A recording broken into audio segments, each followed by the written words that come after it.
swirls along the East Coast. Thousands of us are still not home yet. You would talk to one person and then another person. You would get a totally different story. And nothing's been accomplished. I saw blanket denials across the board. $400 million in profit. How much money do insurance companies make off the flood program? It's not easy to find out. We looked at what's called the arrangement. That's the contract between FEMA and the insurance companies.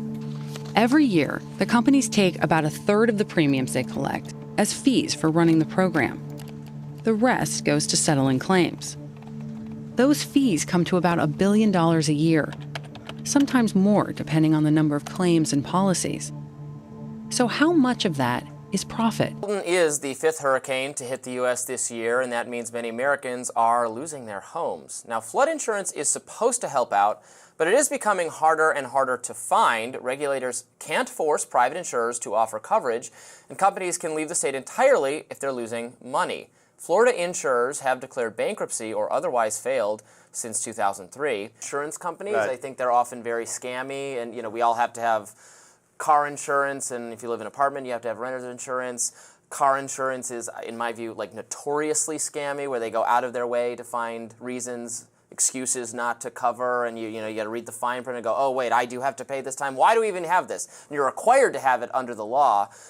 Or it comes into medical insurance. Obviously, it was a big part of the Obamacare stuff that we all have to be covered because no one wants to live in a world where if you don't have insurance and you're in a car accident, the ambulance is going to decide not to take you.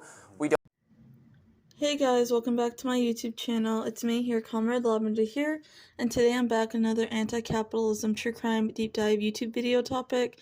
Today I'm going to be doing the files of pure evil, the home insurance files, deep dive, capitalism, climate change, true crime, etc. But before we get started into this topic, all my YouTube video topics and videos I've made before, my deep dive YouTube video true crime cases, are going to be on the screen right now if they're related to this topic, if you'd like to check them out. So let's get started into this YouTube video topic.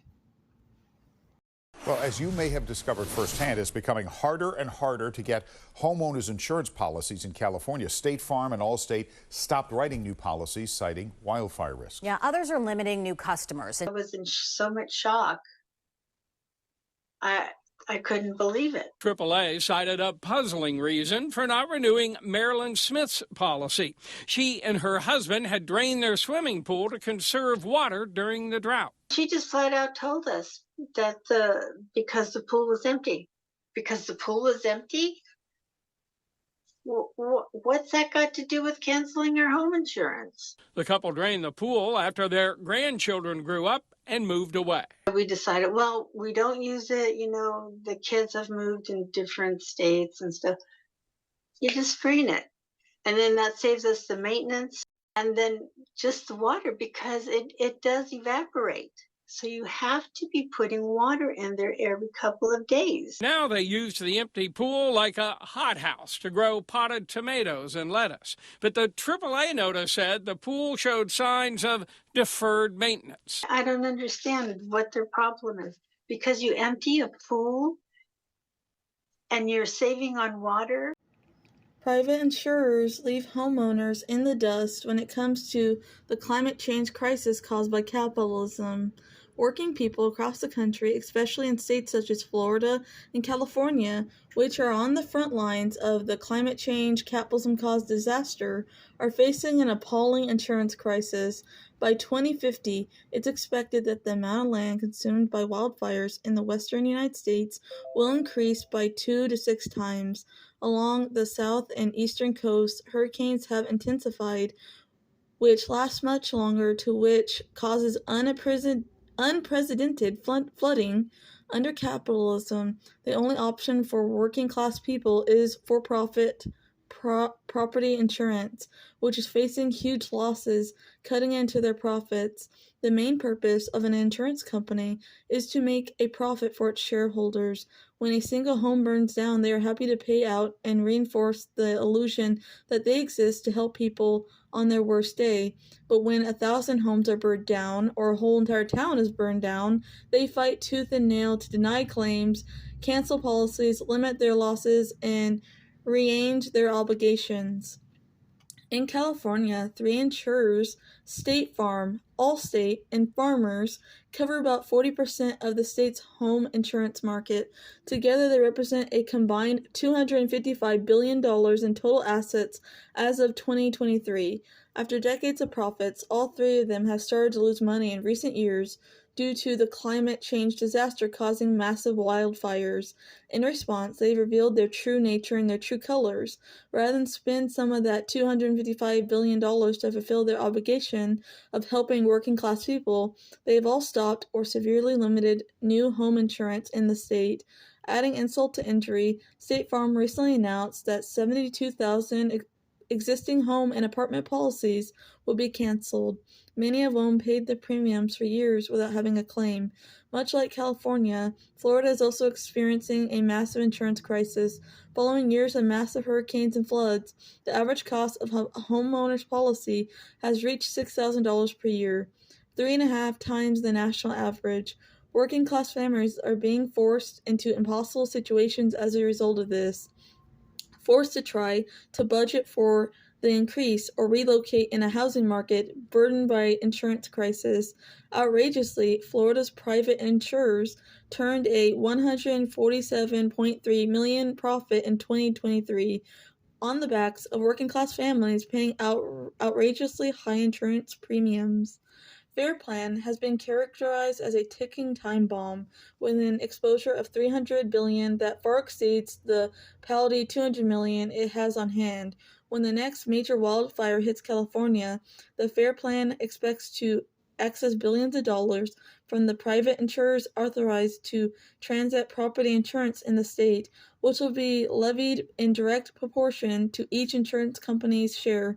Given the fact that California has experienced $18.7 billion in wildfire-related property losses in just the past 5 years, wildfires in the near future could potentially cause the collapse of private home insurance in the state.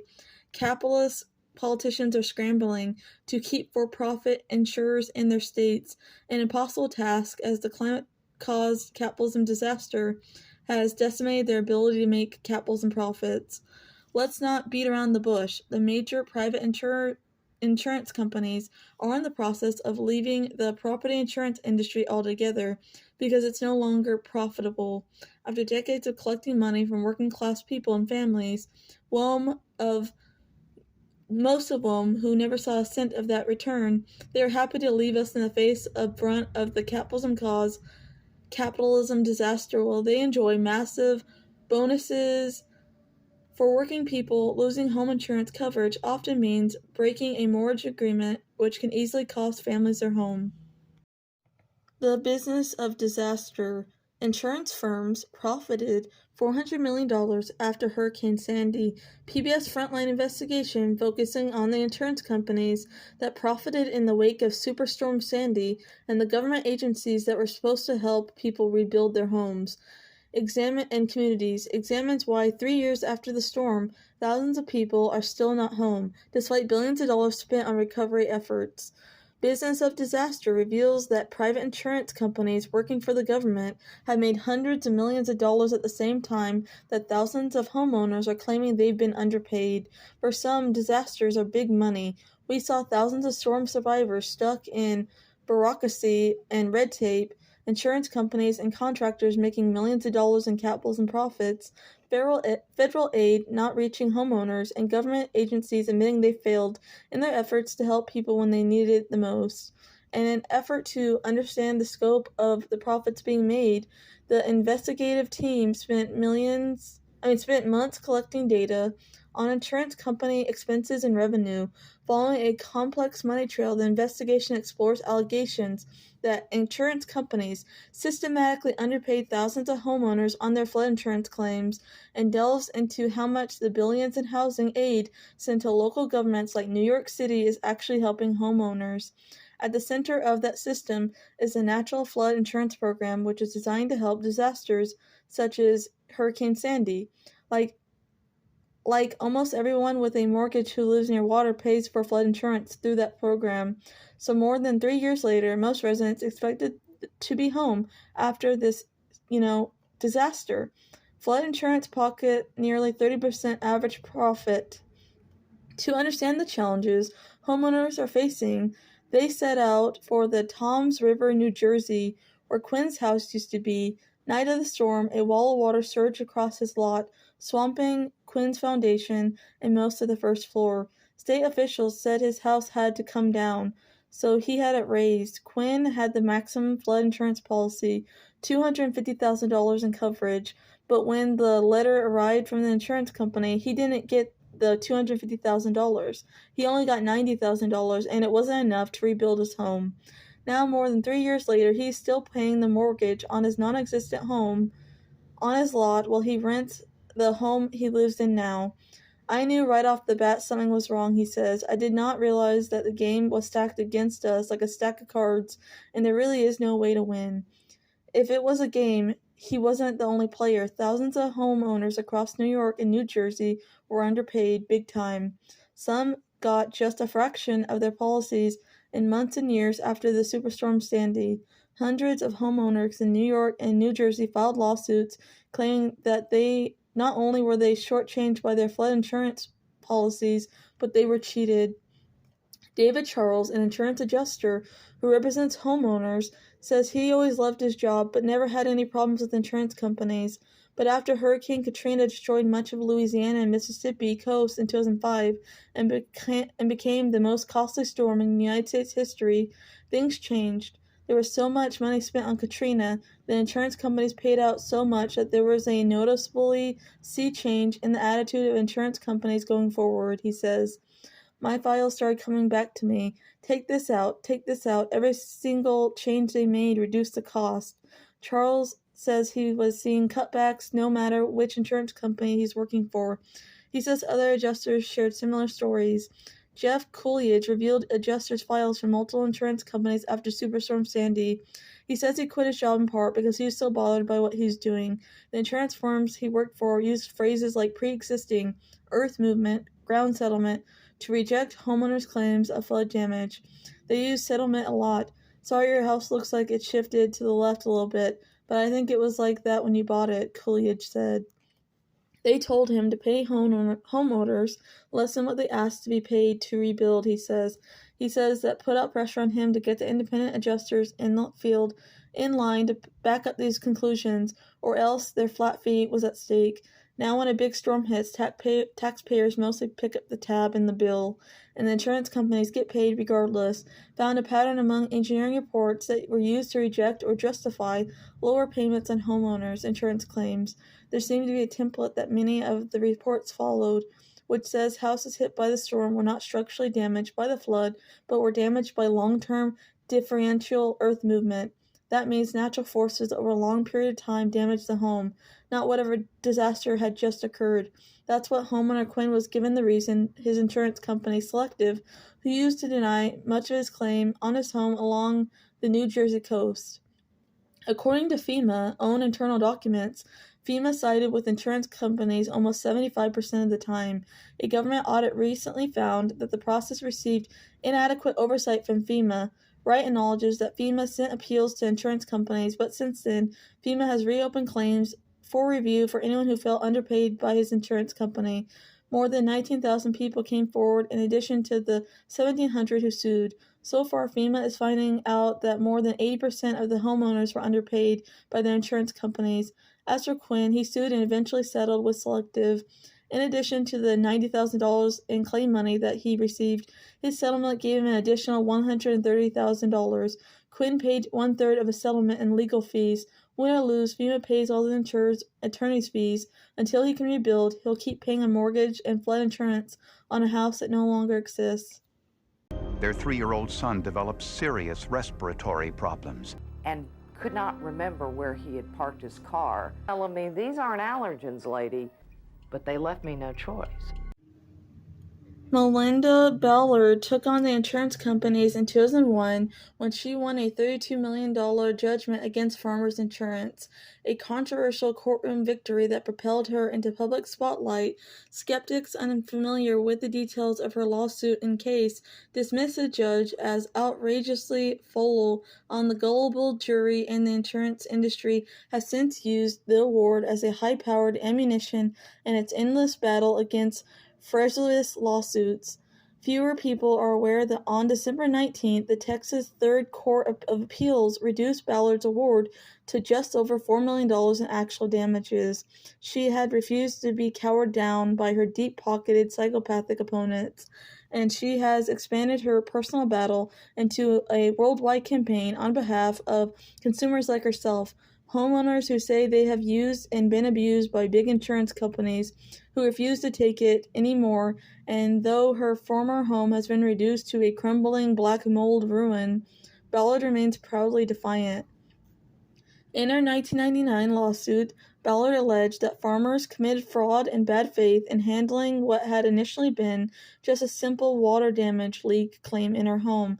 That company stalled the investigation so long in investigating the claim that it eventually spread throughout her house, the toxic black mold did, and took hold and began to devour her home from the inside out.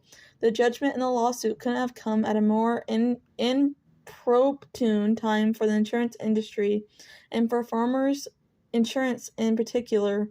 The number of claims arising from mold damage have been skyrocketing across the state of Texas, from just 12 in 1999 to 15,000 in 2001, an increase due to, at least in part, to Hurricane Allison's battering of the Texas coast in mid-2001. During the same period, insurance rates leapt as well. Some homeowners renewing policies in 2001 and 2002 saw their premiums go up by nearly 200%.